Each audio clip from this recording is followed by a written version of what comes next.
All right, colleagues, I am going to call the 13th meeting of the Strategic Priorities and Policy Committee to order.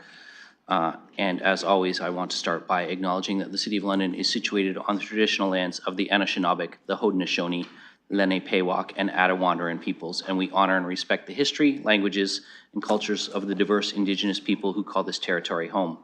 The City of London is currently home to many First Nations, Métis, and Inuit people today, and as representatives of the people of the City of London, we are grateful to have the opportunity to live and work in this territory. The City of London is also committed to making every effort to provide alternate formats and communication supports for meetings upon request. And to make a request specific to this meeting, please contact sppc@london.ca or phone 519-661-2489, extension 2425. I want to advise colleagues that Councillor Stevenson is with us virtually. Councillors Lehman and Hopkins are unable to join us today, and that is all other members so far are with us in chambers. And as far as I am aware, Councillor Hillier and Councillor Van Bergen will likely be joining us virtually. I haven't heard otherwise, but they're not with us yet. I am going to start the meeting by looking for any disclosures of pecuniary interest. Councillor Pelosa. Sorry, not a disclosure, but Councillor Hillier did send regrets. I did see them for SPPC. Thank you, Councillor. I did not receive those myself, so I appreciate you flagging that for me. So I've got no disclosures of pecuniary interest, so I'm going to move on to the consent agenda. We have 2 items on consent, and we'll look to see first if colleagues wish any of those pulled separately. Otherwise, I'll look for a motion to move the consent agenda before we go to discussion. Councillor Cuddy, you're moving. And seconded by Councillor Trussow. No.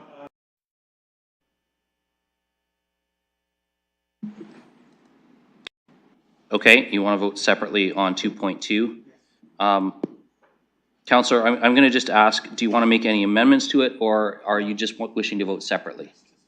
Okay, so I'm going to treat that as having the consent agenda, if we have a seconder, fully moved, and we'll just call 2 votes separately. Councillor Pelosa will second. So all of the consent agenda is on the floor, noting that we will vote separately on those 2 items. So looking for any questions, comments, or discussion. Councillor Trussow. I do have a brief question on 2.1. It won't come as a surprise because it's the same question I asked you last time. Suspect I'm going to get the same answer. It's my, I want to say suspicion, but it's my very, very strong sense that there were many worthy applications that were not funded. And I'm coming from the point of view that rather than cut back this program, we should be looking at the take-up from the community and maybe think about expanding it.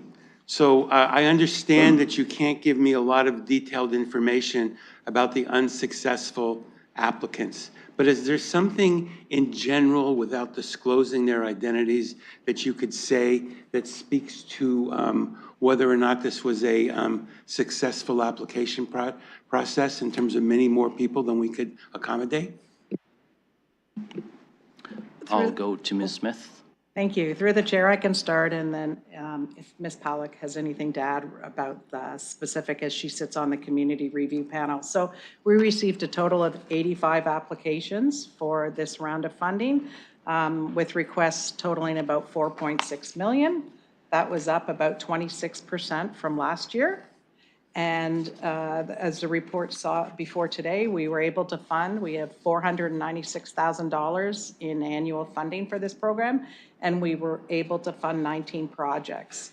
And it was different this year than in past years. This is the first year that through our policy review last year that council approved adding a new grassroots stream.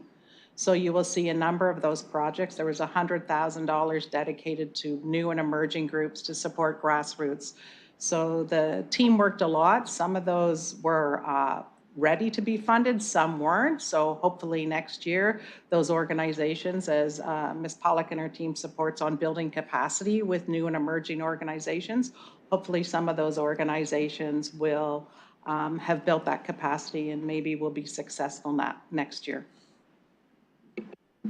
Thank you. That's very helpful. One of the features of this program is the council itself. We don't really get to adjudicate these applications. Somebody does adjudicate these applications, and could you just very, very briefly, because we've been through this on other committees, could you just very briefly remind us what that adjudication process entails, and how much time did council save by not having to adjudicate these directly? So, Counselor, I'm not going to ask Ms. Smith to speculate on how much time council would spend debating merits of applications. That's unfair to her, but I will ask her if she can just briefly highlight the process again. Thank you. So there's really two stages to the review process. As you know, the evaluation is tied to the council's strategic plan and some key evaluation criteria. The first step when applications are submitted is they go through an internal review. So with internal staff and staff from our finance department. So they do that initial review out to make sure that organizations are eligible. So if they pass that initial stage, then they go to the community review panel. So as you can imagine, there's 85 applications. It's not as comprehensive as the multi-year funding for the panel, but the volunteer panel does spend quite a number of hours reviewing these. And then I believe they took two evenings to review them. 3 evenings? Two evenings to review these, assess them, and come to the decisions they did. Okay, and Counselor? through the chair, this is my last question, and I don't want you to speculate. How much, can you estimate how much time these review panels put into their task of reviewing at both stages? Ms. Smith? Or Ms. Pollock? Thank you, and through the chair. The community review panel receives the applications 4 weeks in advance of their meeting. So you can imagine that reviewing 85 applications, anywhere from 10 to 12 pages each. So they spend about 4 weeks doing that review, and then they meet on average 3 evenings, and those meetings run anywhere from 3 to 4 hours, and that happens 1 or 2 times per year. Thank you. Thank you. No more questions. Thank you, Counselor. Any other speakers on this?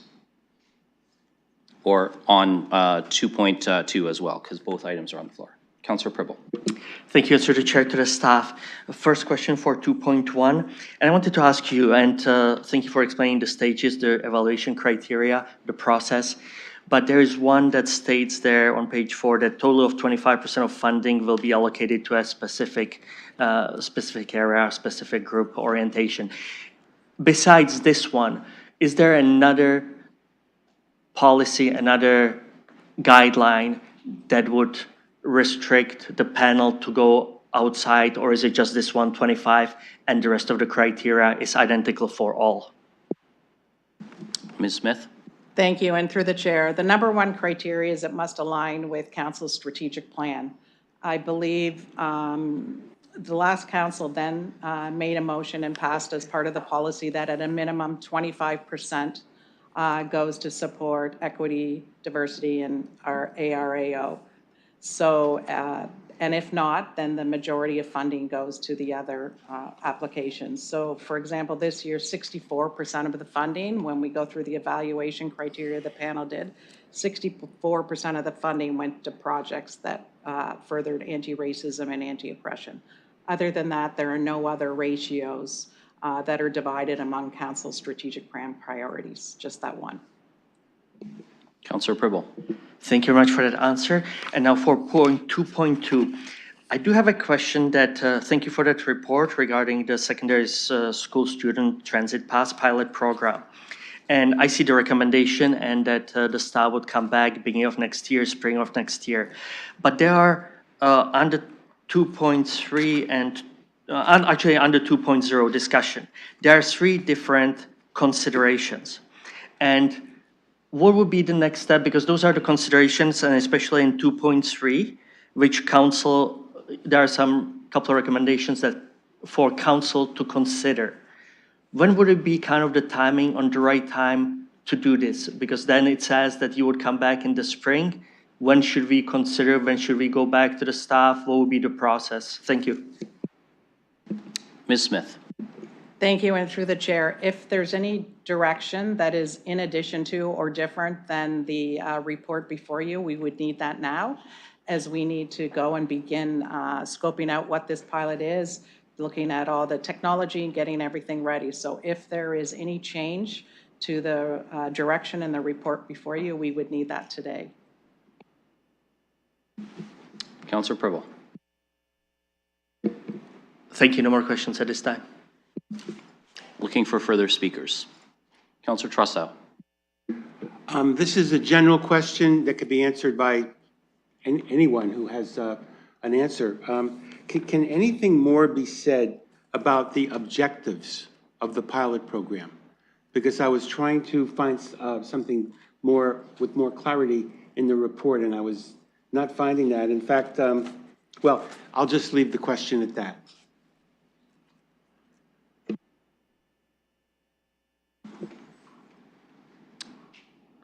So I don't know if this was a council direction to staff. Ms. Smith, I don't know if you want to comment about discussions you've had with LTC and the Thames Valley District School Board in terms of objectives to achieve. I can certainly offer some comment as one of the movers of this. If Councillor Cuddy wishes to add some comment, I can go to him as well. But first, Ms. Smith, did you want to share anything? And as this was a council direction, I'm not asking you to speculate, but based on your conversations with LTC and the Thames Valley District School Board, the objectives that are being discussed to be achieved. Thank you. When Civic Administration, the school board, and the LTC met, it is our understanding that the intention of this pilot is to provide free transportation to high school students in grade 9 and then in grade 9 and grade 10. Further, we understood that the intention is to improve social, recreational, educational, and employment opportunities for students and allowing them to use transportation not only to school, but make this an option to use it 12 months out of the year to support part-time jobs, employment, travel, et cetera. And I will ask Councillor Rahman if she'll take the chair. As the mover, I'll speak to it as well. Thank you. I have the chair. Go ahead. Thank you, Madam Presiding Officer. So as someone who was one of the signatories on the motion to have this investigated, there are multiple objectives to be achieved. Ms. Smith talked about the educational component. For example, improved student attendance at secondary schools is one of the objectives that the Thames Valley School Board hopes that this can help them achieve, as well as better educational outcomes, because of course when students are in class, their academic results generally are better than when they're not in class. And we know that if students, and this is from the Thames Valley School Board discussions that I've had, when students miss a yellow bus in the morning, they tend to not attend at all, whereas a transit pass would allow them to perhaps make second and third period, even if they missed first period. So that is part of it. Of course, there's also the challenges we have with reliability in terms of yellow bus service during snow days and the impact that that has on student attendance. But beyond that, the overall ability for students to participate more fully and completely in the community. The objective, though, in a pilot project is to see what the student uptake and results would be before determining whether or not there was a need to explore expanding this citywide at some point with our partners. For me, one of the objectives is also to ultimately have transit start to replace yellow bus service for secondary students in the school board. That's a longer term goal. The school board cannot pull yellow bus service during a pilot project because the pilot may end, it may not go forward. They may still need that yellow bus service, so they have to plan accordingly. But that is one of the objectives, is to start transitioning away from yellow buses. As colleagues may know, there's issues around hiring and ability to retain bus drivers for school buses. There are other issues that are involved in that, and generally additional road congestion and greenhouse gas emissions. Putting students on transit allows them to have transit serving a wider base of people. And of course, if we want people using transit, the earlier they learn, the better. So from my perspective, as somebody who was engaging with the school board on these discussions, that's the objectives that we're looking to achieve moving forward from this, if the pilot proves to be successful. Thank you. I'm returning the chair to you, Councillor Cuddy on the list. Thank you, and I'll go to Councillor Cuddy. Thank you, Chair, and through you. There's very little I can add that you haven't already mentioned.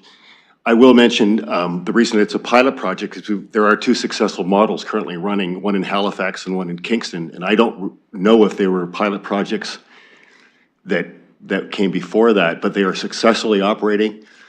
And I will add one comment to what Deputy Mayor Lewis had commented, that when a yellow bus doesn't make it due to weather conditions and inclement weather, the LTC does. And I remember when I was a school board trustee, and Councillor Rahman maybe remember the same day, that we were notified when school buses were not running because of inclement weather. And I remember a day that there were 72 yellow buses not running. Sorry, not running to any of the TVDSB schools, but all the LTC buses were running. The other thing that I will mention that this project will do, and Deputy Mayor Lewis alluded to it, it is a lifestyle change for these kids, because now they know how to use an LTC bus. And not only do they get to school, as the Deputy Mayor said, and they get to school on time, they have a job afterwards, and they get home from that job.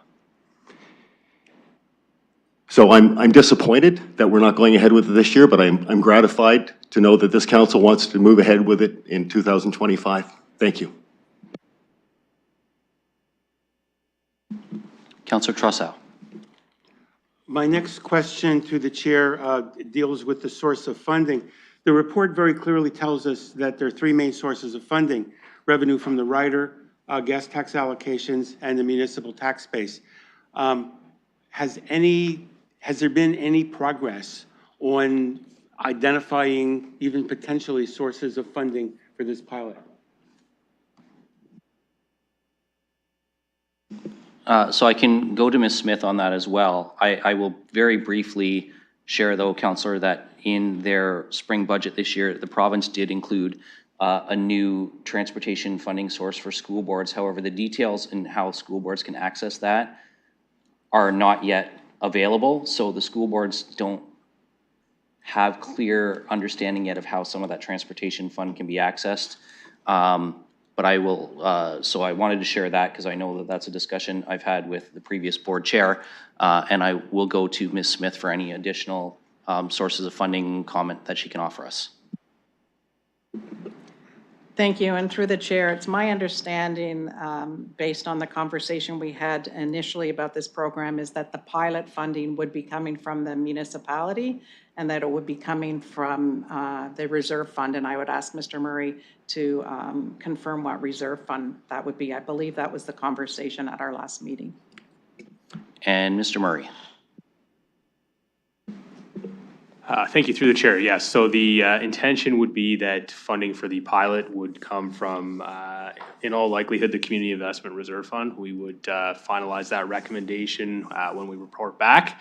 However, in terms of longer term funding, I don't believe there are any further information at this point in terms of a more sustainable funding source beyond the term of the pilot, at least at this point. Thank you. Councillor? I'll just, if I still have a moment, I'll just speak to my position. I'm not going to be supporting Part B.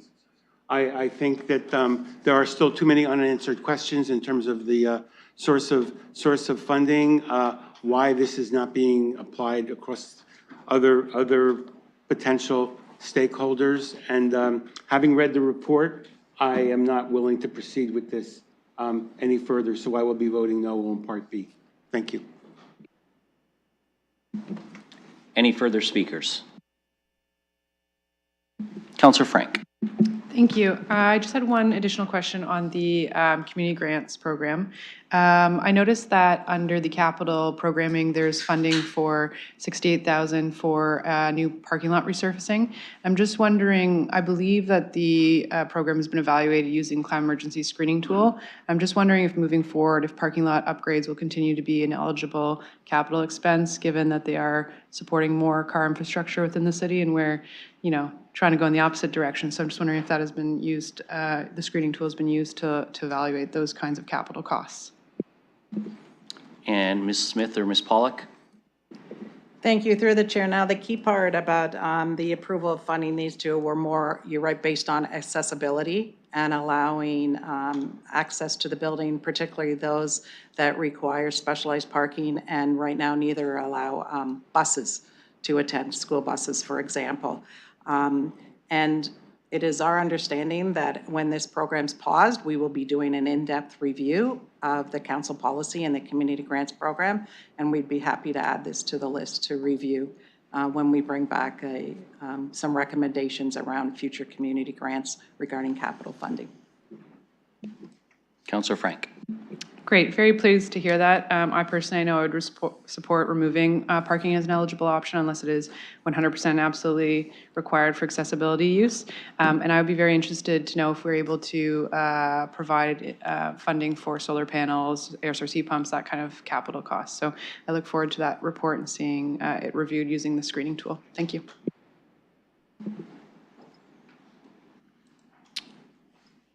Counselor Rahman. Thank you, and through you, I just had a question regarding 2.2. With respect to the report that's in front of us, Appendix A, excuse me, the Appendix A is dated May 29th, and the recommendation is noted and filed, and I'm just wondering if there's been any further updates, communication. Ms. Smith. Thank you, and through the chair, the Appendix A is the report that the London Transit Commission Board received. I believe Ms. Polesny's on the line, if you have questions for her to answer. Ms. Polesny is not with us. So I'm sorry, can you repeat what your question is? I'm not sure I can answer it. We attached the report that went to the London Transit Commission Board on that date. Sure, and through you, Chair, maybe other members of council that are on LTC might be able to, if they're willing to comment on whether or not any additional reporting has been or discussion has happened. Well, I am happy to go to either Counselor Ferreira or Counselor Pribble if they'd like to offer comment on the report that the LTC received on this item earlier in the year. Okay, Counselor Ferreira's shaking his head no, but Counselor Pribble put his hand up, so I'll go to Counselor Pribble. Thank you, and through the chair, LTC and our commission, they left it to the meeting of our city's administration together with LTC, and this was the first report we have seen coming back. So our next commission meeting will be in August. And this is, I'm quite sure that that's going to be the time we'll be discussing this further if any commissioners have any questions. And Ms. Polesny has joined us. Welcome, Ms. Polesny. Counselor Rahman had a question she'd like you to respond to if you're able. I'm just going to go back to her to repeat that question so you hear it in its entirety. Thank you and welcome. My question was just related to item 2.2 and just looking at the memo that's included, Appendix A, where it just says to all commissioners that the report be noted and filed, and just wondering what subsequent conversations have happened with the board and whether or not, or commissioner, and whether or not there has been any updated reports. Ms. Polesny? Thank you. Through the chair, I think I heard Councillor Pribble somewhat answer this, but the intent is that we would go back to the commission at our August meeting with an update that this report has now gone back to SPPC, which was the next step in the process when we tabled that report. So there hasn't been any discussion in between the tabling of that report and what's going on today. And Ms. Pleshny, just for clarification, there hasn't been any discussion, further discussion with your board, but LTC, Thames Valley District School Board, and city administration have had some discussions, correct? Yes, sorry, my apologies. I was referring directly to discussion with the commission, but yes, we have participated in those administrative discussions. Thank you. Just wanted to make sure that was clear to everybody. Councillor Rahman? Thank you. And I guess what I'm trying to understand is we heard from Thames Valley District School Board and we have council direction. And I'm just wondering, is the next step for LTC direction or support?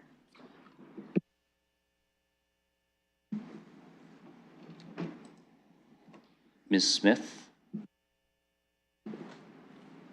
Thank you. It's through the chair, in conversations we've had with Ms. Pelesny and the Thames Valley District School Board Administration, it is our understanding that pending this report, we will then go away together and come forward early in 2025 with a proposed plan, what the memorandum of understanding or agreement looks like. We will work internally with our legal and finance department in order to do that. So as per the direction that we receive coming out of this report, we will go away and develop that pilot program, all the details around it, and bring forward those details, the financial requirements, any necessary agreements, MOUs, et cetera, probably in Q1 2025, so we can roll out this program in September 2025. And Ms. Smith, just for all councilors' sake, that's pending council approval for what you bring forward in 2025. Thank you. That's correct. And also noting that just like this report, that report we would create in collaboration with, I'm going to go to the school board, the trustees at the school board too. And I don't want to speak for Ms. Pelesny, but I'm sure the LTC board too. Councillor Rahman? Thank you. So I want to provide some comment just in terms of where I am on this. I'm going to support what's in front of us today, but excuse me, I'm not supportive of funding this solely through the Community Investment Reserve Fund. I do think that Thames Valley District School Board needs to have a stake in the pilot program, and I do need to see willingness from LTC and the Commission to support this. I appreciate that this came to them as direction from Council, and therefore they were in kind of response mode and with a very quick timeline to turn it around, and so this allows for us to address the timing issue. But I do think that when we're entering into agreements such as this, we have to do so with willingness from all parties to be part of what we're proposing, and we need to work on that, I think, just to strengthen our relationships and make sure that we have clear understanding of those objectives from the beginning. So I do think that we have to smooth that part of the process out.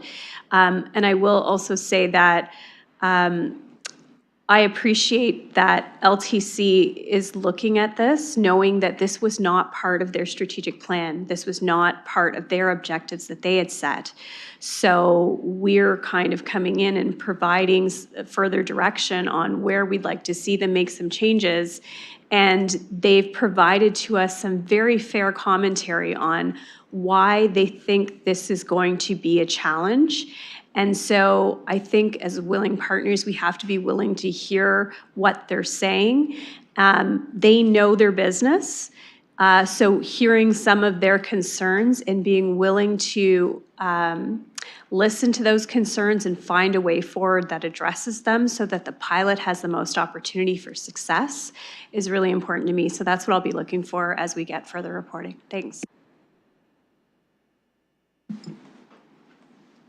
Looking for any further speakers? Seeing none, before we call the vote, Councillor Rahman, can I ask you to take the chair? Sure, I have the chair. Go ahead. Thank you, Madam Presiding Officer. I'm just going to offer some really brief comment on both items. I'll start with the secondary school transit pass pilot project.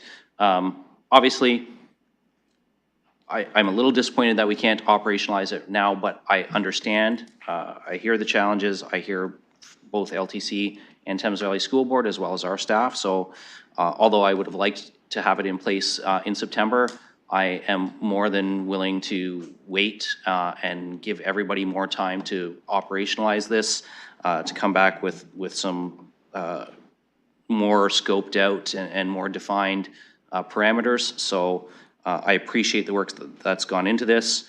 I think that we have, even on some of the existing subsidy programs we have, that the city provides additional funding through to LTC, for example, the children under 12 riding free. I think we have some challenges with how those FOBs are reclaimed when the children exceed 12 years of age. I think we have riders right now in secondary schools who are riding free because they still have their FOBs. And so I think that there's some pieces to be worked out here. So as much as I'd like to run to the finish line, I'm happy to walk. And so I'll be supporting this and see what staff comes back with in the fall. On the community and capital grants, I will say, you know, I'm not going to pick apart any of the grants specifically. I don't want to pick on anyone here. I still think that there are grants even today that we're approving that are a bit of a stretch in terms of how they're interpreted to be attached to our strategic plan, which is one of my ongoing concerns with this program. I do not think we should be funding it more. I think we should be funding it less. It's not at heart the city's job to be a grants bank. And we have municipal services that we do not have fully funded, including London Transit, through our board and commission, that money could be directed to in different ways. So I will just say, while I generally share Councillor Frank's concern about parking lots, I do know on these two particular projects, the Jet Aircraft Museum is absolutely critical for mobility issues and for school buses and those school tours and things that come to the facility. And as a very small organization, they either get some help here or they don't have those programs. So I understand why it is being recommended. And I will share as well, only because I'm a member of the Victory Branch, and so I know that part of this overall project here is not just so we can get veterans from, for example, Parkwood Hospital actually into the building, but I know an overall part of the plan. And I don't know what was in their application, so I don't know what parts they included and didn't include, but I know part of this is to also address the fact that right now, stormwater is just becoming an overland flow there. And part of their goal is to connect to the municipal storm sewer system, which is only, I think, about 150 meters away from where they are. But as you can imagine, a sewer connection is a lot of expense too for Allegiant. So my understanding is this is one part of an overall rehabilitation project for them. And so I'm supportive of that as well.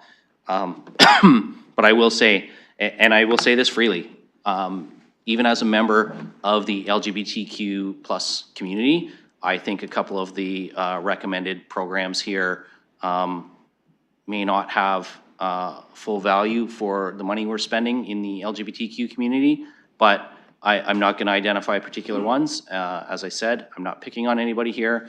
I just think that some of these are a bit of a stretch in terms of our strategic plan, and that's my issue with these being decided independent of council, is that it's ultimately, at the end of the day, council's strategic plan, and it's my opinion that we should be interpreting whether these connect to the strategic plan or not. So, however, that's a next year discussion. For this year, I'm not going to oppose any of these grants. I'm going to support them because the process is what it is that got us to this point. So I'll be supporting both of these items. Thank you. Returning the chair to you. And I see no others. I see Councillor Pribble. Just a brief comment on 2.2. I will be certainly supporting it, and I do believe that I'm hoping that this pilot project, we are going to build a case for the provincial government that future the funding for the school buses, instead of school buses, is going to come more towards the LTC, and we'll have the opportunity to improve our LTC services with the additional funding. And I believe that certain pilot project is going to help us make the case. So I will be supporting it. Thank you. Okay, I always say this, so at the risk of saying I have no further speakers, I'm going to call the vote. Anyone else before I call the vote? Seeing none, I will ask the clerk to first open the vote on 2.1. That is the community grants allocations for 2024.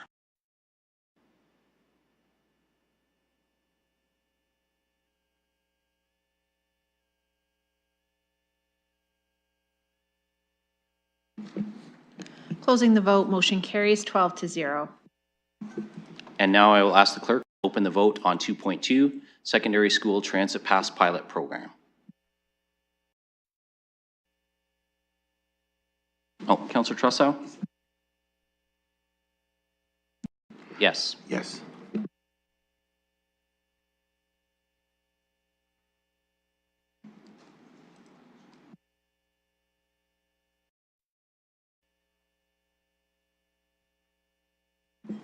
And this is just Part A to be received.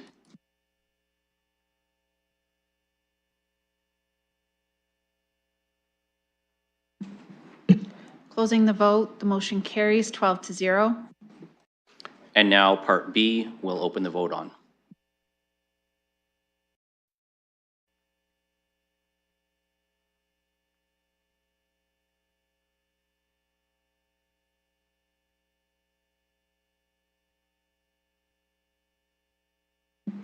Closing the vote, motion carries 9-3. Thank you, colleagues. Moving on, we have no scheduled items today. Section 4 of our agenda is items for direction. We have one item, 4.1, the 2023 Climate Emergency Action Plan Progress Report. And staff did ask for an opportunity to present. I am happy to grant them that opportunity. We've told them that they have 10 minutes, but because Mr. Stanford is presenting, I'm going to start the clock now and then in 30 seconds let him start. Mr. Stanford, when you're ready, please go ahead.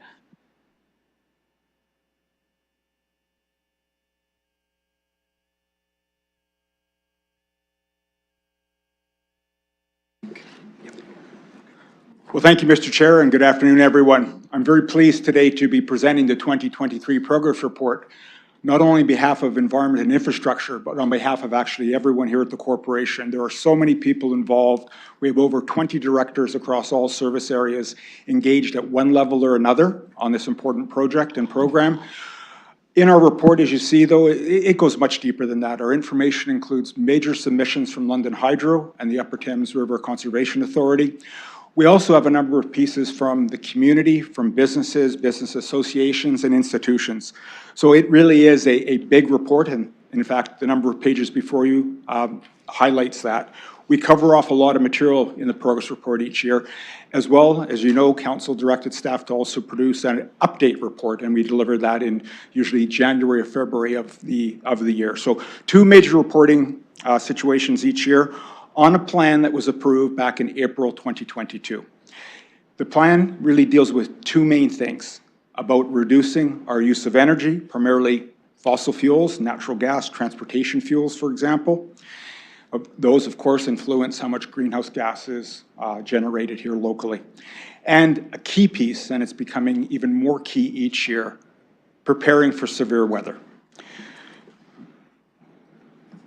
On the screen, and you've seen this slide deck, I will not be going through every line by line, of course. Key part, though, is to note where we're sitting compared to our 2005 baseline year from a greenhouse gas perspective. We're at 20% reduction. Our fair share target for 2030 is 55%. So it shows you how much heavy lifting is required over the next 5 to 6 years. Fair share, by definition, applies to really communities in higher wealth countries where basically they have contributed more greenhouse gases, they have higher income levels on average, they are expected to deliver more of their fair share compared to other communities. That has been incorporated in many, many municipalities here in Canada and North America, and is part of the target that was approved as part of the Climate Emergency Action Plan. This is very much embedded into Council's strategic plan, the current one and the previous one, in a number of areas specifically, and then indirectly in all areas. Our reporting really covers off 6 major areas. On the screen, you actually see an arrow that points to energy use. Energy use in the past has always been reported, but we didn't highlight as much as other areas. And we're doing that now because energy use, of course, contributes to greenhouse gas. But these two items have some challenges on their own in that greenhouse gas, even as we reduce our energy consumption, greenhouse gas can rise, and we'll be covering that off in a few minutes. Before you today, of course, a number of reports. You have the corporate report. You then have a very large appendix, which we consider it as the community report. It is quite lengthy, and I'll tell you how that gets broken apart in a few minutes. We also have in today's package what's referred to as the 2024 to 2028 Corporate Conservation and Demand Management Plan. This is something we produce every 5 years, required by the provincial government. This one is before you today for approval. I'll touch on that again shortly. These outcome areas, very important. When it comes to our Climate Emergency Action Plan, over 200 actions, some very large, some on the smaller scale, are all tracked.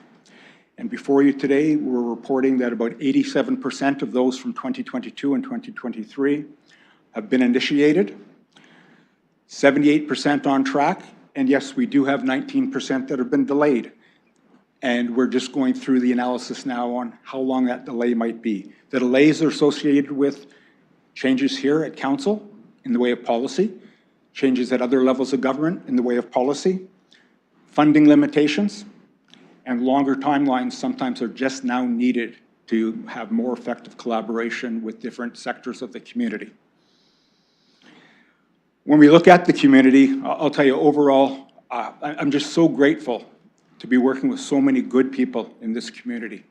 Our goal, though, really is to get many, many more working. This is not just the residential sector. This is the business sector, the institutional sector. We need everyone pulling their weight in this. That does take time, and that is why I mentioned collaborations do take time and effort, because you have to meet people's needs and understand their priorities to build in this larger system that we all need. On the screen, just a handful of logos from things just that have been occurring here in 2024. Many of you have been actually involved in some of these. This touches on community members, business members, the partnerships between and within. These are all key pieces. This is the alignment that the Climate Emergency Action Plan was based on, and we're seeing that occurring. This is where hope strengthens in this community. When we look at other levels of government, we've talked about this before. Yes, they can be very influencing. And when we basically have to work with provincial governments and federal governments, yes, we have to work closely, understand their needs and directions, build that into our plans, and push back where appropriate. All part of moving forward. No different than any other municipality in Ontario or in Canada. We are, in many ways, having good and stronger relationships, not only as staff with these communities, but what I'm also hearing from elected officials sitting around the horseshoe today. Energy use, I'll tell you, this is that difference. We are moving in the right direction. Our amount of energy being used on a per person basis is dropping. Per person is really key because we are a growing community. Therefore, looking at it from that perspective is a very good one. The challenge, though, is as we switch into this greenhouse gas, which I'm going to touch on in a second, but here's where I really want to pause for a second. Corporate energy use and community energy use. The corporate portion is what the folks in this room are primarily in control of. Community buildings, arenas, facilities, city hall, projects and programs designed to reduce energy by these entities. We are doing quite a good job, and you'll see shortly. In fact, we'll throw it right here. That in the city, we're doing a good job. In the community, energy-wise, we are dropping as well. So there is the good news. The challenge, though, in both situations, we're not dropping quick enough. So where do we need and how do we improve to do more? Your package contains the positives and the negatives. The greenhouse gas is that piece that we often measure, and very important to measure this, but that energy use is very, very key. And we'll be continuing to push hard on that because the greenhouse gas is something that is driven by the direction from council to be net zero greenhouse gas emissions by 2050. But that is many years out, but we have milestones along the way. Each year, things are going to change. They can change basically by, of course, the fossil fuels that are used by people and businesses and institutions in London. The fossil fuels that are specific to certain elements, such as natural gas being used more province-wide to strengthen the grid system and make sure the Ontario economy is growing, and decisions that are made that are beyond this council. And of course, greenhouse gas is influenced by a hot, hot summer or a cold, cold winter. When we look at it corporately, our greenhouse gas is tracking below the line, but we still have a lot of heavy lifting to do over the next 6-7 years to do our best to hit the milestone fair share target by 2030 for our corporate energy use. We are currently, in our conservation demand management plan, looking at another 4,000 to 5,000 tons to be reduced, which is going to bring us closer by 2028. More work has to be done, though, to hit that milestone. The community is a different story because the community is so huge. City of London just represents a small, small portion of the number of tons of greenhouse gas out there. We're looking at about 3 million tons on this graph. It's not specifically stated there. That number's kind of hovered around that number for the last handful of years. About half of those greenhouse gas emissions in the community come from how we move in our personal automobiles and how we live in our homes. Weather, we report on this because it's reported constantly. Challenges in London with floods, windstorms. Challenges across Canada with wildfires, droughts. Parts of the US, parts of Europe. We have just released, as part of the Climate Emergency Action Plan, the Climate Change Adaptation Framework Discussion Primer that is going to help us move forward. It's called a framework because, once again, many, many different players are going to be involved in this, and many players, such as London Hydro and Upper Thames, they move and have projects that are quite different and unique, but they wish to be part of the larger framework. Different than a plan, but basically the notion of a framework will be the key agencies and the city very much involved from an emergency perspective. What happens when these situations do occur in London? And they have already. Therefore, the foundation of that group that needs to be watching and taking care of all of London exists right now. The CDM plan before you today, it is based on the approved budgets that came forward as part of the multi-year budget, and a plan has been laid out on how to basically put projects in place over the next 4 to 5 years. In that, though, and very important, are proposed projects should more funding become available. We can then move the needle further. So planned is already in the budgets, proposed, waiting for potential other funding opportunities to help us move forward quicker. And speaking of financial, this year during the multi-year budget, 3 major projects came forward and were approved. Just a quick update on all 3 of them. The application to FCM for the home retrofit program has been submitted. And as a reminder, that is an application where the city is investing $1.5 million in capital.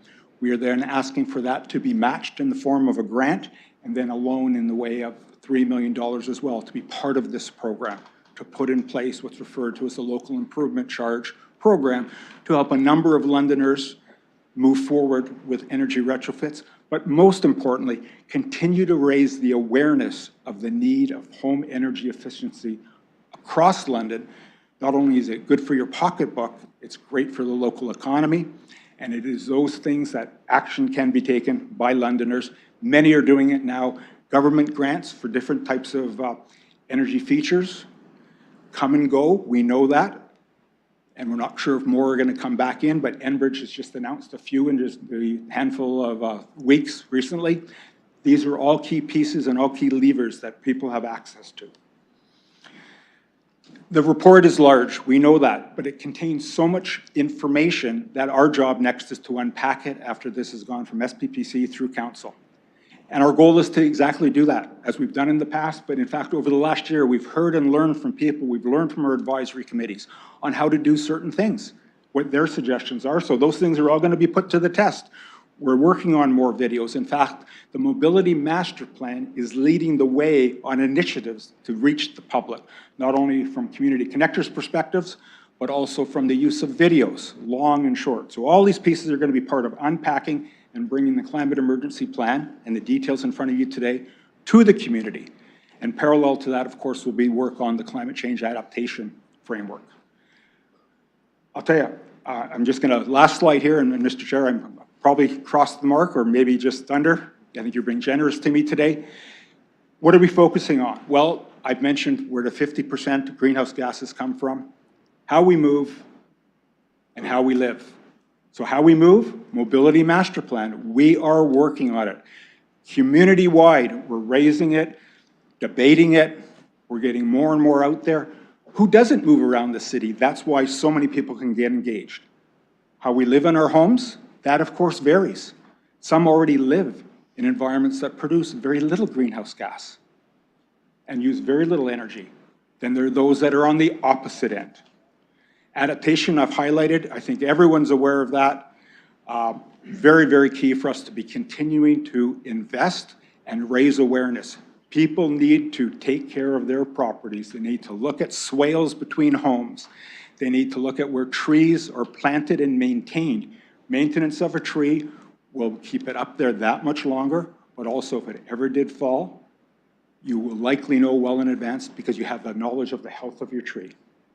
Awareness and recognition, we never do enough of that, but I'll tell you, one of my jobs here as being one of the leads in this area is doing my best to recognize all the good work that is being done in this community because I do believe and I firmly believe we basically thrive on good work and hope, and there's a lot of that here in London, and that's how we're going to tackle this year after year.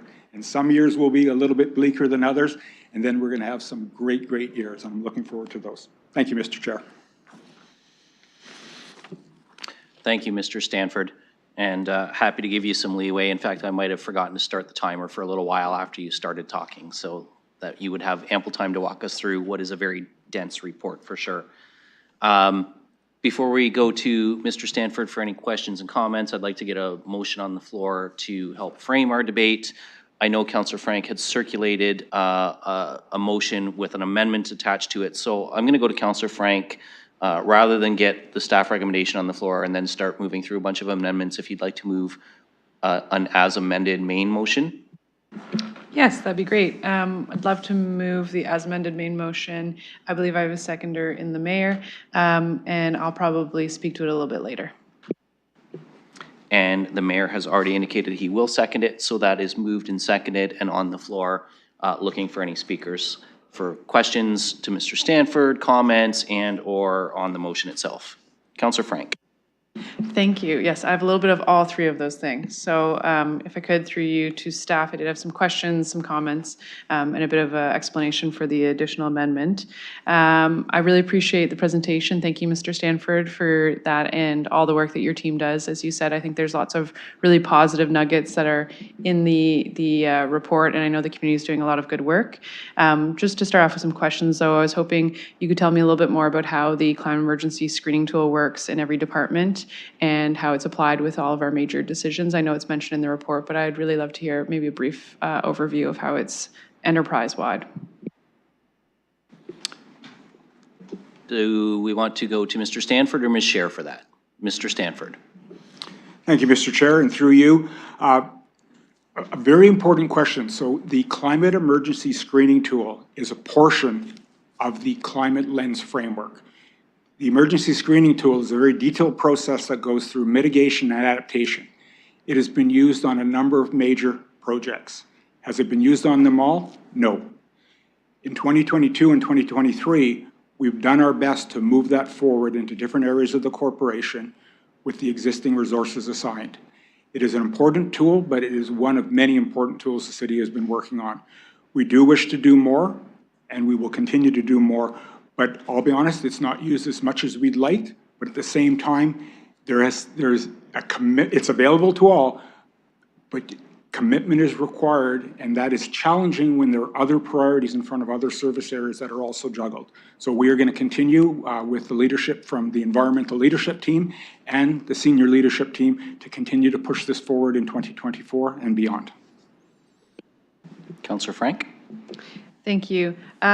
Yes, and I think for me, it would be actually really helpful from a governance perspective at council if there is some ability for us to see the worksheets. I do know I've seen a copy of a blank screening tool worksheet, and I'm wondering moving forward if there's any way for reports in the future that use that screening tool to actually append the worksheet so that we can see how the results are being arrived at and what the considerations are. For example, I know at Corporate Services, the J. Allen Taylor building referenced that it had used the screening tool, but we didn't see a worksheet associated with it. And I know that I'm sure that our facilities staff did a great job of filling it out, but moving forward, I'm wondering if there's an opportunity for us to see those worksheets actually appended to reports.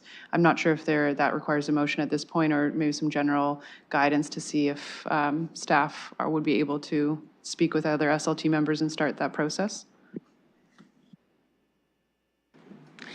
Thank you, Mr. Chair. Certainly, we've been looking at the best ways to report out to committee and council with respect to the full screening tool when it's used, or the outcomes of the framework, which are generally captured in text in the report.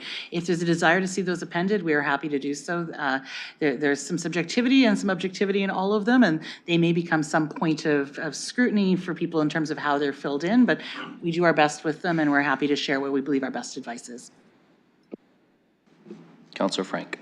Thank you. Yes, that I think I agree there may be further discussion based on people's subjectivity and objectivity, but I think, and Mr. Stanford actually had brought Catherine Hayhoe to speak to Londoners last year at Green in the City, and I thought she did a great job, and her main message was we need to be talking more about climate change. So I'd actually love and relish those discussions, but maybe moving forward, I'm not going to make a motion at this point, but I'll be looking keenly to see if there's some worksheets whenever we reference that the screening tool is being used.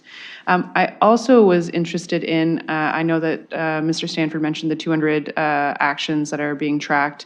I am personally interested in seeing the ones, mostly specifically the 19% delayed and 3 under review. I'm interested in understanding, which ones are delayed and why are they delayed. Again, I know we had a high summary in this report, which I appreciate, but I'm hoping to perhaps see that circulated as an email communication, and then moving forward, having that chart included in future reports, if that's possible. So through the chair, is that something we could have civic administration do without needing a motion? Ms. Scher? No concerns at all, Mr. Chair. Councillor Frank? Wonderful. That's great. Easy peasy.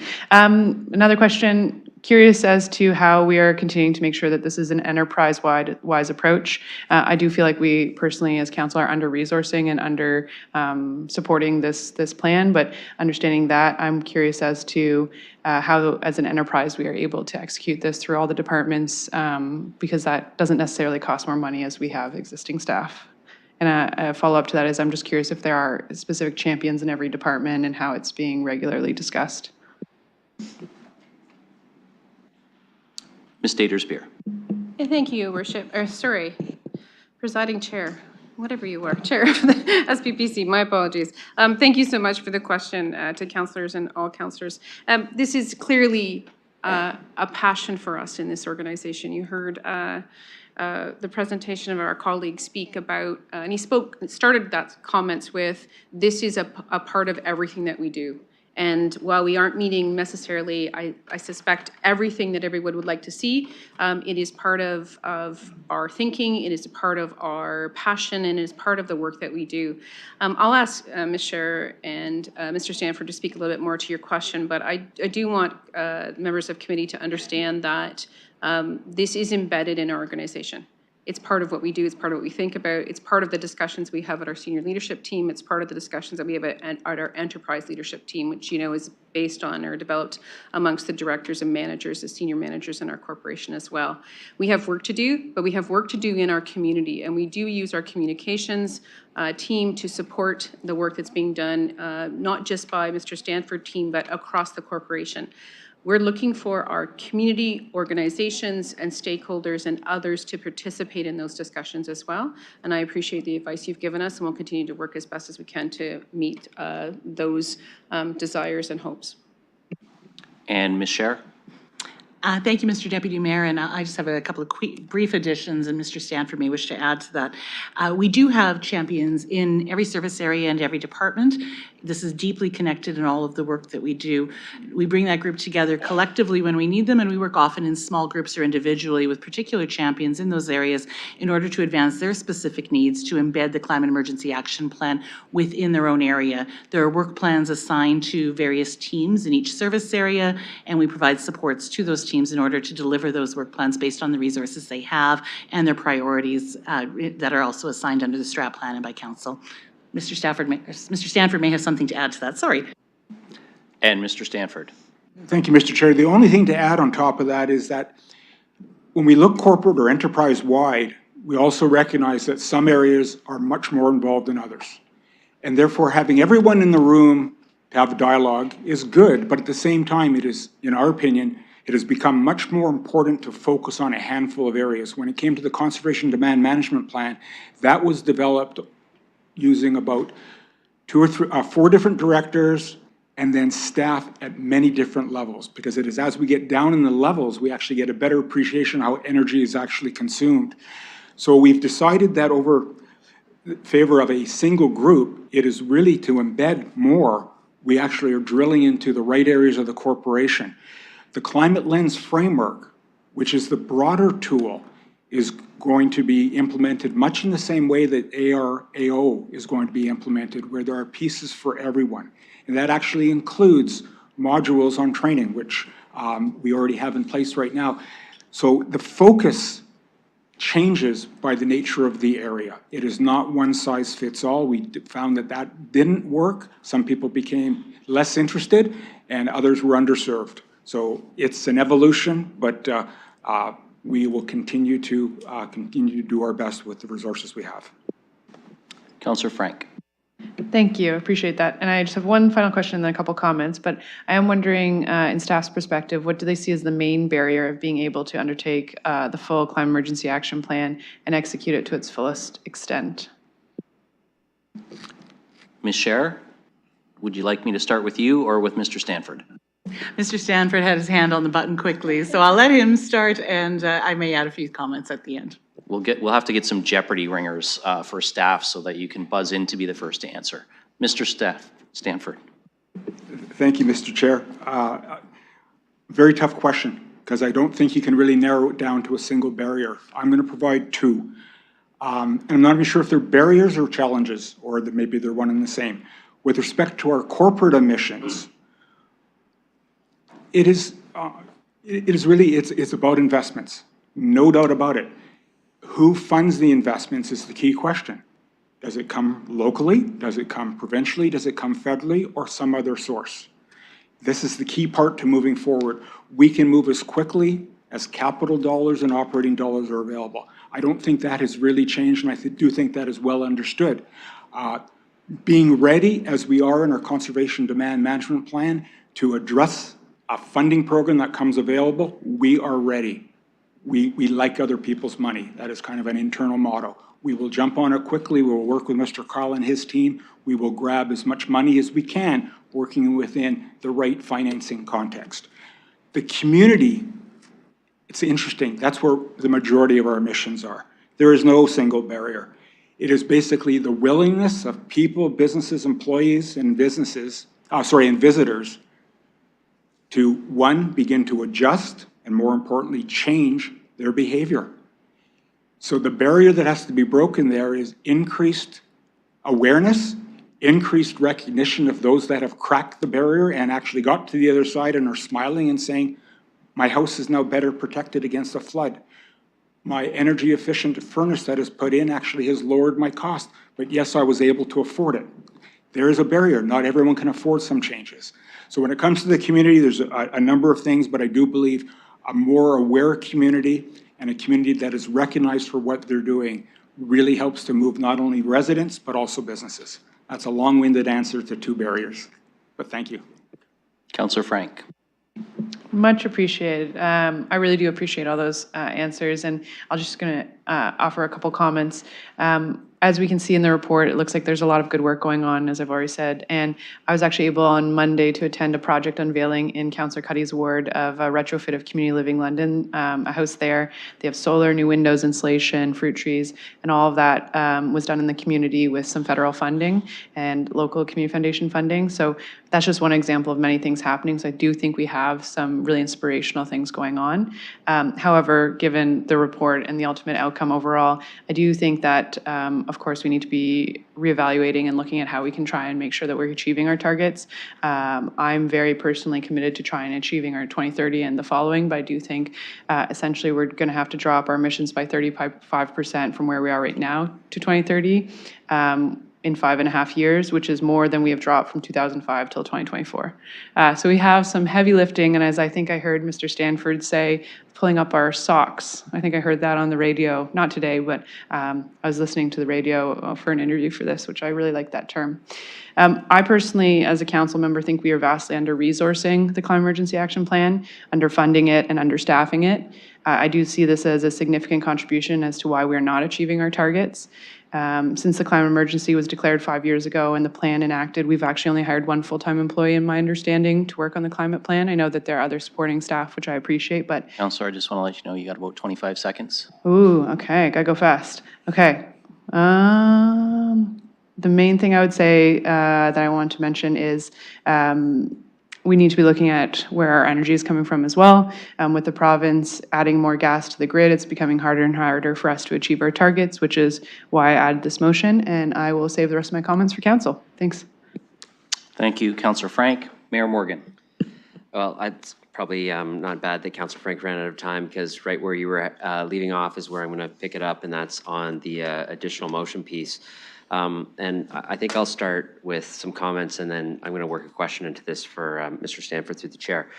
So first off, I want to thank Councillor Frank for chatting with me about the additional piece about some advocacy and dialogue with the Minister of Energy on how provincial policy impacts our ability to meet our climate targets. Certainly through Mr. Stanford's presentation, it was very clear.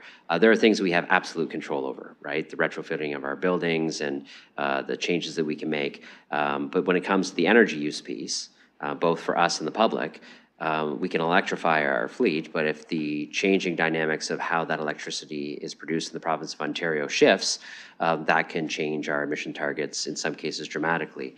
And so in a couple of the charts that Mr. Stanford presented, there was a similar piece, and it is the way that energy is generated in the province of Ontario, a move to additional natural gas generation. And in the report, it outlines that changes in Ontario's electricity grid will have a big impact on corporate energy emissions. As a result, the greenhouse gas emissions in 2023 are about 3,600 tons, or 21% higher than they would have been if Ontario's electricity grid emissions had not changed from 2018 levels. And there's another piece that says, given the greenhouse gas emissions from Ontario's electricity grid are expected to climb even further this decade, direct investment in renewable energy, renewable electricity generation for municipal facilities may be needed to help meet London's 2030 target milestone. So the advocacy piece with the province of Ontario on the long-term structure of how energy is produced in this province is actually pretty important for us to meet our targets, because we can continue to make changes for electrification of different parts of municipal operations. But if the components of that electricity are changed from a greenhouse gas perspective, it can create swings. So in some cases, we saw a huge assistance with the elimination of coal-fired plants in the province of Ontario from a positive perspective. We see that kind of backtrack a little bit with the bringing on of some natural gas infrastructure in Ontario. And I do recognize, I will say I totally recognize the way that the province is growing and the pressure that there is on energy demand in the province and the short-term need to bring on some additional resources. But there has to be a dialogue with the minister about the impacts that those decisions have on our ability to meet our climate targets. And I think some awareness there is probably pretty important for future provincial decision-making. And so my question to Mr. Stanford is, you talk about this in the report. It impacts both our work and obviously electrification of that the public can do with the pickup of electric vehicles and other components. how big of a challenge does that energy grid production actually, how big is that actually layered within kind of the changes that we're seeing, both positive and negative over a period of time within our ability to meet our targets? Like, how important is the energy grid and the way that electricity is produced to us having that opportunity to meet our targets in the future? Mr. Stanford. Through the chair, just by way of an example, for a comparison between 2023 and 2022, where greenhouse gas has gone up, probably 90 to 95% of that is due to the change in the makeup of the electricity grid, where more greenhouse gases are being created because of the use of natural gas. The challenge there, though, is that, of course, not only happens, that's province-wide. Decisions that are made for a variety of other reasons that definitely influence us. So the level of conversation is one that goes well beyond what city staff are able to do. We're able to talk with our fellow bureaucrats and staff at the different levels of government. It's just getting everyone aligned, because the provincial government here is heavily investing in EVs and EV battery plants. Therefore, it's almost a little counterproductive to be seeing greenhouse gases going up, because the investment is huge, especially in southwestern Ontario. So it is one of alignment and looking at a longer-term plan that we might have to get through 5 years of understanding that greenhouse gas will go up, but it's what is going to occur in the next 5 and 10 years when it will come down. And I do believe that those conversations with IESO are all occurring now, but it's just something there that it is very large, and I do think it needs to be not only addressed, but also brought down to language that is easy to understand. And Mayor Morgan, and I'll let you know you've got about 1:40 left. That's okay, I won't need that. So I'll just conclude by saying, I think that there's good work done by our staff. I appreciate the report. I certainly appreciate the role that the community continues to play in the decisions that they can make, and I think our education and engagement with them is also very critical. But I also support the additional piece of the motion, and that is an ongoing dialogue, both at the staff and bureaucratic level, but also at the political level with our provincial counterparts.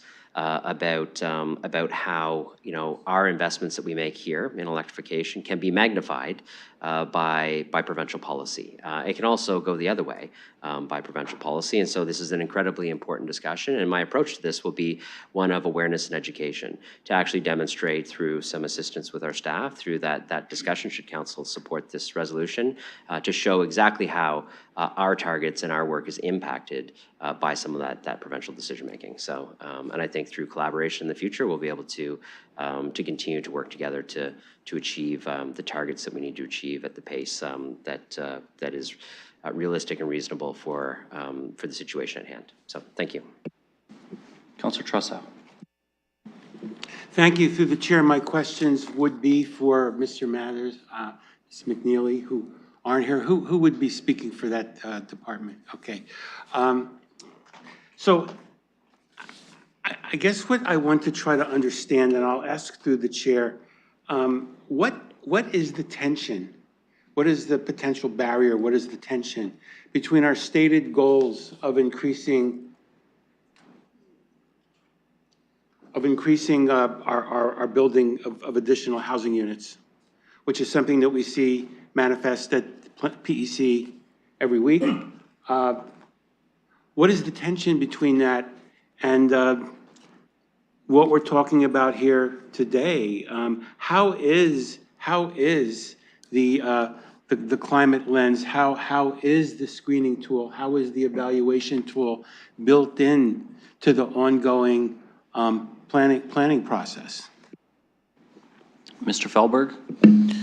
Certainly, and through you, Mr. Chair. So the London Plan has a number of parameters around climate change and energy efficiency and improving the overall activities related to building on the Climate Emergency Action Plan.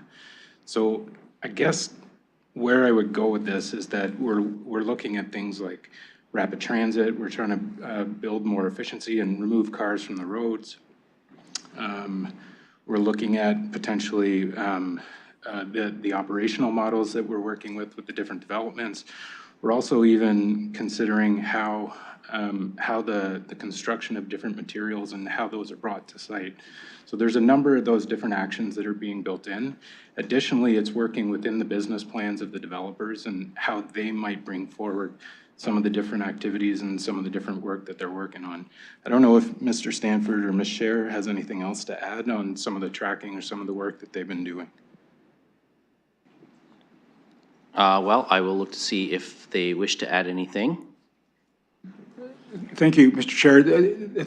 Perhaps the only other helpful comment will be is, as we, over in Environment and Infrastructure, we're watching the work that's being undertaken. We are jumping in where required. We are watching and encouraging, of course, infill, which, you know, when you start building the newer stock, the more that is done, that is not only affordable, but is more energy efficient, it is even cheaper to operate those homes. So these are the kinds of things that we're all watching, and this will be occurring province-wide because all municipalities are under the gun to do more homes, but at the same time to reduce our emissions and our energy use. So they go hand in hand. So I don't know if that's helpful, but that's where we get very involved with our colleagues. Thank you, and I'll just add, as the vice chair of PEC, Councillor, there used to be in the London Plan some provisions under bonusing where we could request things like energy efficiency components, but with bonusing gone, the only tool that we have available is to ask for consideration at site plan, and then it is really up to the developer and whether or not it works with their pro forma. Thank you, and that is actually a very, very exceptionally helpful answer to my question. And I think it speaks to the problem. I think it speaks to the problem. I think we have an inherent disconnect right now between our policies to reduce greenhouse gases, emissions, improve the environment, and our the pressures that we're under to increase our building, including infill housing. And I would make the argument that we need to give more attention to this. And yes, a lot of it we're constrained in terms of what the province can do. And I like the way you distinguish between what we have absolute control over in terms of City Hall and things like that, and what we can only influence. We need to exert more influence over the planning process, and it may involve being very creative, beyond just saying, well, we'll kick this down the road to site plan. I would make the statement that I think the planning approval process right now is the weak link in this whole program. In fact, it might even be the missing link, but I'm hearing you say that there are some things that you're doing. So I won't say missing link, but I will say weak link. And I really want to call on the planning staff, and I'm not going to make an amendment to this motion because I probably would go beyond what we can do today. But I really want to call on the planning staff and members of the committee to be more cognizant of maybe trying to ameliorate these tensions. So that's what I wanted to say about the planning process. I did have a comment that I wanted to make about one of the submissions. So, Councillor, can I get you to hold your thought for just a moment, because Mr. Felberg wanted to add something to his prior comments with relation to your question, so I just want to give him a chance to do that. Unless I'm interrupting your thought, okay, we'll go to Mr. Felberg first. Thank you, and through you, Mr. Chair. One of the tools that we could potentially be using is something like a green development standard, and you've seen that in places like the City of Toronto. Region Appeal has recently implemented that as well. In addition, you have the Canadian Building Code and you have the Ontario Building Code, which are ramping up with all the changes that they brought forward recently with the update earlier this spring. A lot of the changes that they're making are inherently building in some of those energy efficiency and some of that climate emergency those activities and the design parameters that we might be wanting to build into our planning process. The planning process itself, again, we rely on the London Plan and our zoning bylaws, so those are things that those are our tools that we have at our fingertips. Those are the things that we could go away and use as how we might advance this further into the future. And I know Ms. Scher indicated she had something to add too. Ms. Scher? Thank you, Mr. Deputy Mayor. I just wanted to share that the development of London's green development standards, which had development in that sentence, maybe more than it needed, is underway, and there is a working group between planning and our experts in environment and infrastructure who are starting to pull that piece of work together. Our colleagues in planning, as I'm sure everyone can appreciate, are exceptionally busy dealing with rapid growth in our housing starts, but this is a priority, and they are continuing to work on that standard that you will see at some point here, probably a backup. Counselor? Okay, well, that's helpful, and I guess I'll just come back to this in a few weeks or a few months, and I'll be watching the developments as they come before PEC, and I just hope that there's more consideration of these items. I do want to just indicate that I will be supporting the amendments. I appreciate that. I want to also thank Mr. Stanford, you once again. I'm always thanking you for your reports. You've done what you can. And I think a lot of the constraints that are sort of keeping us from being able to meet our targets are things that are outside of your control. And I think your entire, Ms. Chair, I think your entire division has been very responsible in terms of trying to help us with this. But I love what the city manager said, and that is this is an enterprise-wide endeavor. So with that, I love the idea. We received a letter from Mary Ann Hodge. I love the idea of having the advisory committees all take a look at this. I don't think that having this report received by council would preclude that. Is that correct, or does receiving this preclude further consideration? So I'm going to speak to a process point, but I'm also going to go to Ms. Scher. So I'm going to go to Ms. Scher first in terms of the engagement, because I know we talked about this before our meeting, about the engagement that you do with this with regard to the advisory committees. So can you comment on that, please? Absolutely, Mr. Deputy Mayor. We are at Esakaka at the advisory committees regularly. These conversations happen at actually many of the advisory committees, and we'll continue to have those conversations with our advisory committees. The report is a massive comprehensive document, and we will be looking at ways in order to parse those pieces out, and also to take a look at the concerns or suggestions raised in both pieces of correspondence and implement them where appropriate. Okay, well. Thank you. And Councilor, I just wanted to share, because I did have a conversation with the clerk about the communications. Nothing in council receiving this report precludes council from changing direction, adding new components in the future. That is all up to our discretion in the future. But this is a report on the updates from 2023. So sending it to the advisory committees without receiving it today really would not change the numbers that are in the report, because it's last year's data. Yeah, that makes sense, and I'm pleased to hear what Ms. Scher said. There's nothing here that precludes this ongoing discussion that many of your staff are regularly having very productively with members of the advisory committees. I think it's very important that happened. With that, I have a general overall concern that we haven't moved quickly enough on this. We declared the climate emergency. We brought in the plan. Now we're going to be discussing it more. I am satisfied that there are many people in civic administration who, in very diligently and in very good faith, are pushing this along as quickly as they can. I appreciate your constraints, but I think we're going to have to look at this from a broader policy point of view. And when measures come to the table at city council meetings, sometimes I feel as if there is a skepticism on the part of many councilors to engage with climate change issues. And I'm just, what really gives me a lot of confidence in this ongoing process is that this is still part of our policy, and we are still working towards this. Every bit of what we said about the climate emergency in 2019 is something that we're still concerned about. And I think that every councilor at this table needs to take that very seriously. So thank you very much, and I'll be supporting the amendments. Thank you, Councilor, with 10 seconds to spare. Any further speakers to this?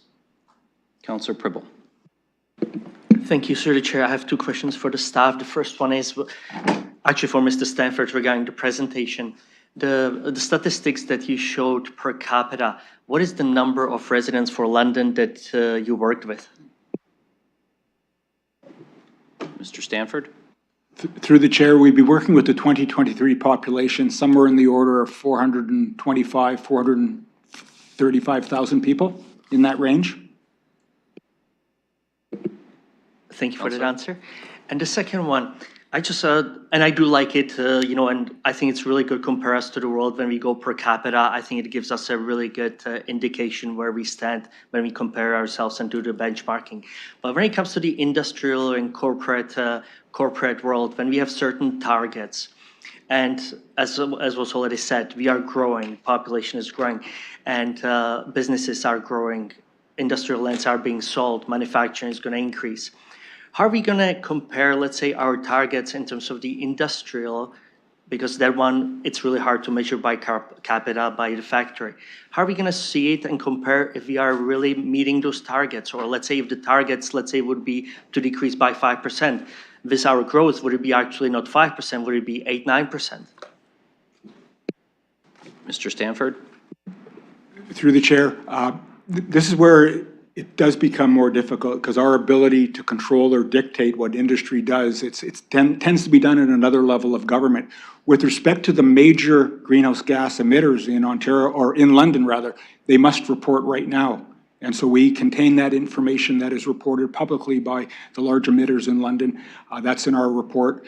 As this moves forward into the future, there will likely be the need for more and more industries to be reporting, but for the most part, that would be reporting into the provincial government or the federal government. Unlikely that it would be reporting into the local government. Councillor Pribble. Thank you. No more questions. Looking for any further speakers before we go to vote? See none at the moment. I see none online. Madam Vice Chair, if I can just ask you to take the chair, I'm going to try and say something in 45 seconds or less. Thank you. I have the chair return, and over to you. Thanks. Thank you, Madam Presiding Officer. So I want to say to Mr. Stanford and Ms. Scher and everyone involved, and I know it is an enterprise-wide thing, I think we are really doing a great job of leading by example on the corporate side. We are doing what we can do in a reasonable, fiscally responsible, and time-constrained way to get results. And kudos to everyone right across all the entire enterprise, because we have made some significant improvements. I will say, and I've heard the climate change emergency declaration referenced a couple times, I'm just going to say the same thing that I said back then when I supported that. We can lead by example as a city. We cannot force people to change their behaviors. And a great amount of the emissions of our city are going to be addressed by individual uptake, by people choosing to go to a heat pump instead of a furnace, by people choosing to bike to the corner store instead of take their car to the corner store for a 5-minute trip. Those are where individual habits can be encouraged, but they can't be forced. And so I would applaud Mr. Stanford's team again for the work that they've done on this. But I think many of us have heard, even in the last couple of weeks, residents who are still reluctant and unhappy about the green bin and wanting weekly garbage pickup again, which we know is a negative for the environment as well as for our finances. And yet the adoption rates there are, although they're good for this early in the program, we're still hearing some real reluctance on people's parts to participate. Until those individual adaptations happen at home, we are going to continue to struggle to meet targets because the city itself can only do so much. But I will say I think our team has done an excellent job so far. And I do think that there is a provincial component of this, so I will be supporting the entire motion, including the advocacy with the province on the energy grid, because I think there is definitely a conversation to be had there as well. Thank you. Returning the chair to you with no one on the speakers list. Thank you, and I know that was not 45 seconds. Having no one else on the speakers list, I'm going to ask the clerk to open the vote.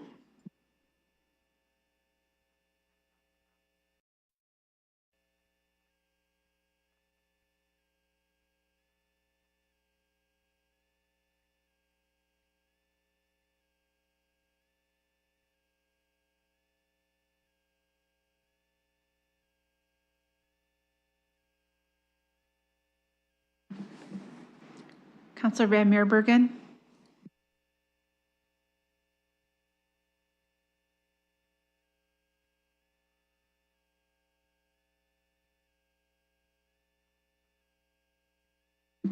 Closing the vote, motion carries 12-0. Thank you, colleagues. Moving on, the next section of our agenda is deferred matters, additional business.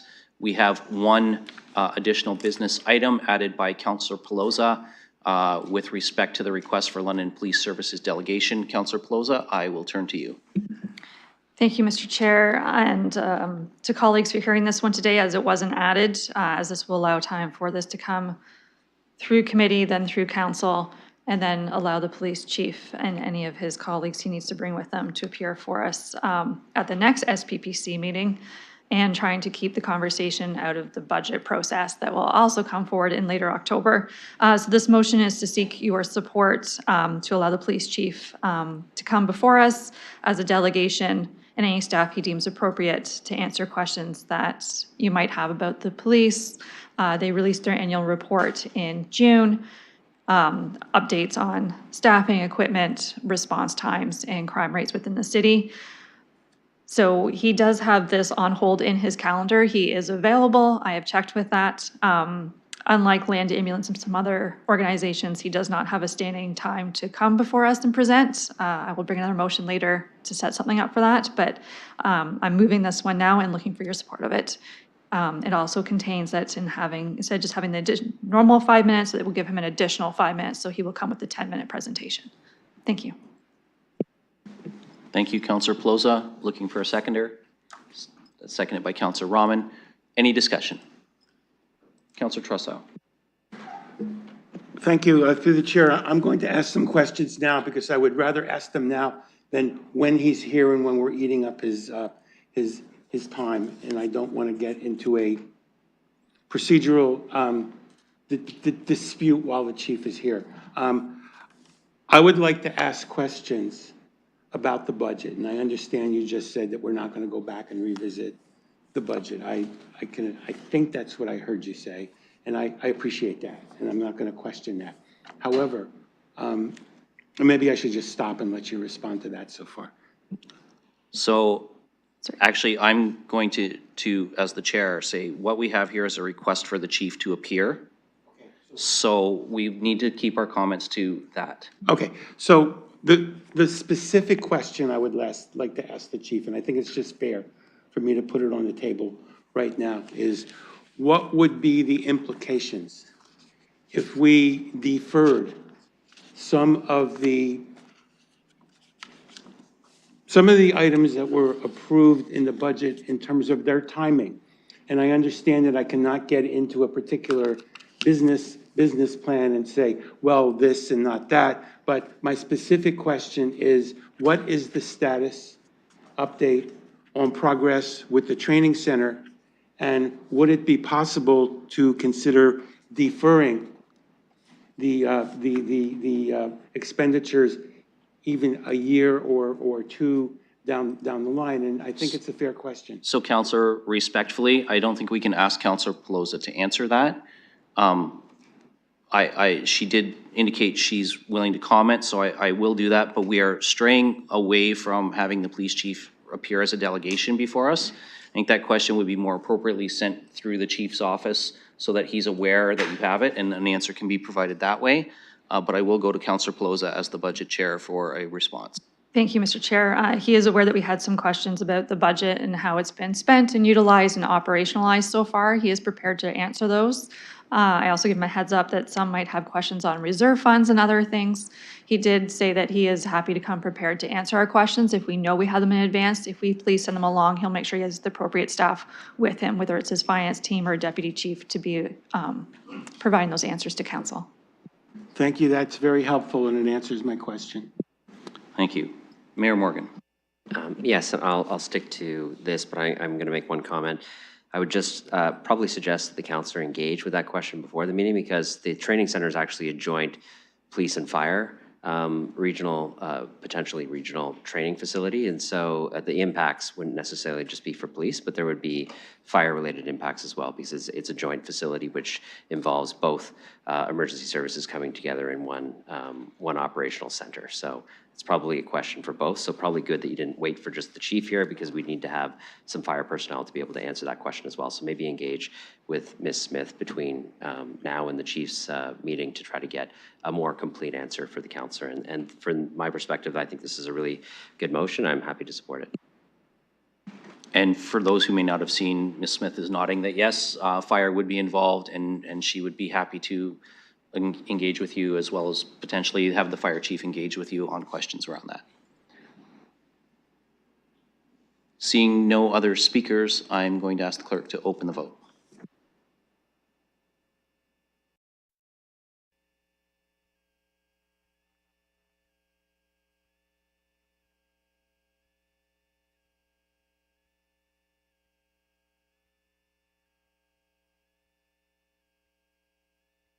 Closing the vote, motion carries 12-0. Thank you, colleagues. That concludes the public portion of our agenda. We do have 2 items on the confidential agenda. Before we look for a motion to move in camera, I'm going to ask colleagues, having reviewed these 2 items, if there would be a willingness, just from the chair, for me to simply change the order. I think item number 2 is going to be dealt with perhaps more expediently, and that would allow potentially staff to be released to go about the rest of their day, while item 1 may have a little more thorough discussion. However, I'm also going to look to Ms. Datersbeer, because I did not check with her beforehand. This was a coming into the meeting idea. Just because I want to be respectful of staff who can go about the rest of their workday. Ms. Datersbeer, do you think that that would be helpful to some of our staff? Thank you, Deputy Mayor. I think that would be helpful, although we're actually willing to take any direction council wants to give and take the direction around how you'd like to deal with those issues. So unless I see any objections from colleagues, we're going to deal with 6.2 first in camera, and then we will move to 6.1. So I'm just looking for any objections. Otherwise, as a chair, I'm going to deem that as accepted and just reverse the order. I'm not seeing any objections, so I will look for a motion to move into camera. I will also apologize to Ms. Scher, because I know that that means she has to stay around a little bit longer and wait for us. But we'll look for a motion to go in camera, moved by Councillor Cuddy and seconded by Councillor Ferreira. And I'll ask the clerk to open the vote on that.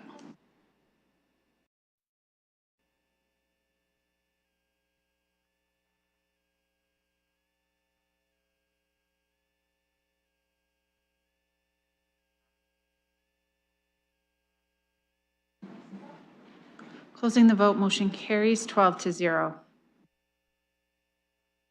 Thank you, colleagues. We will move the appropriate staff in and out of the room, close off the public session, and then we will engage in our confidential agenda.